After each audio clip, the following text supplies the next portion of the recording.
Olá pessoal, eu sou Edipo Augusto Ferreira Macedo, advogado, sócio administrador da Ferreira Macedo Sociedade Individual de Advocacia. Você sabia que o tempo de serviço como magistrado classista pode ser o pulo do gato que falta para sua aposentadoria, mas se você errar o enquadramento de acordo com a data exata, o INSS vai negar o seu pedido? Muitos advogados e segurados perdem anos de contribuição porque não entendem que as regras mudaram drasticamente entre 1996 e 1999. Hoje, nós vamos estudar a Instrução Normativa 128, particularmente no que tange ao magistrado classista temporário da Justiça do Trabalho. Se você exerceu esse mandato, preste atenção em cada linha, porque a sua categoria de segurado, se empregado ou contribuinte individual, depende do calendário. Aqui, desde logo, nós temos a extinção e o marco de 1999. A partir de 10 de dezembro de 1999, a figura do magistrado classista temporário da Justiça do Trabalho foi extinta, ficando resguardado o cumprimento dos mandatos em vigor. Em termos simples, em 1999, a carreira de juiz classista temporário na Justiça do Trabalho deixou de existir para novos ingressos. Quem já estava lá pôde terminar o mandato, mas a categoria morreu ali.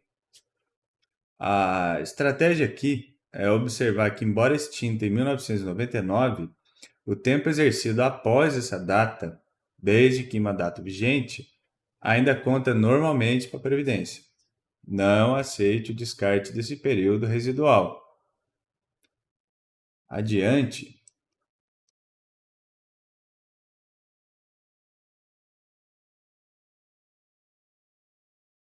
temos um período de ouro, tá? Que é até 13 de outubro de 1996. A aposentadoria desse magistrado temporário era regida pelas mesmas regras dos juízes togados, filiado ao RPPS da União. Até outubro de 1996, o classista era equiparado ao juiz de carreira para fins de previdência. Ele não contribuía para o INSS, para o regime geral, mas sim para o regime próprio da União, para o RPPS da União. Isso é fundamental. Tá? Se o seu cliente tem esse período, ele possui tempo de regime próprio.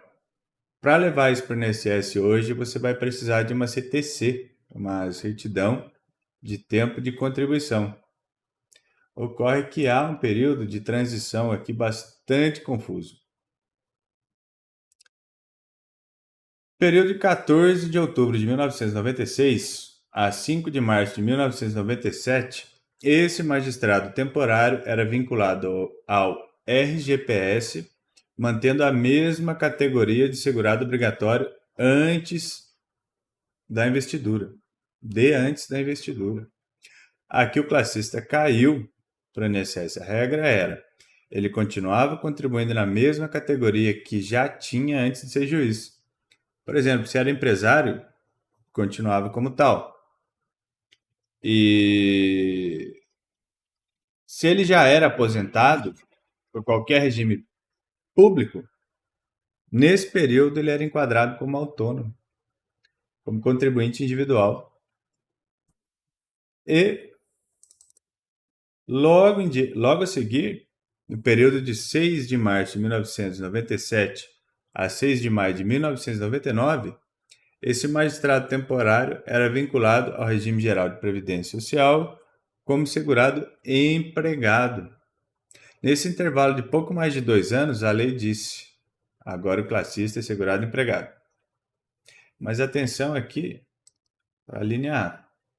Se o magistrado não comprovar que atuou como empregado, ele deve manter a vinculação anterior ao mandato. Isso evita a bitributação ou a vinculação errada em categorias diferentes para o mesmo mandato, né? É um detalhe técnico que salva processos de revisão.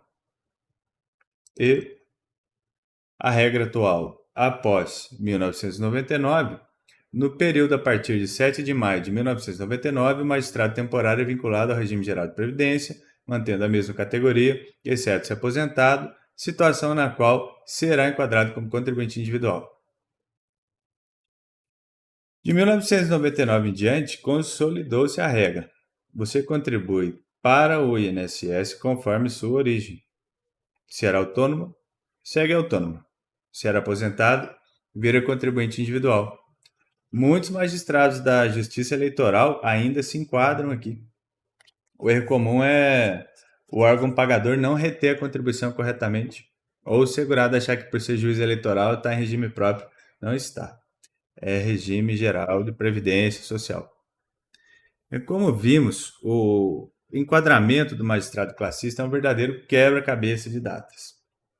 Ponto mais crítico é o parágrafo 3º. Se você vai usar esse tempo para uma aposentadoria em regime diferente, a CTC é obrigatória.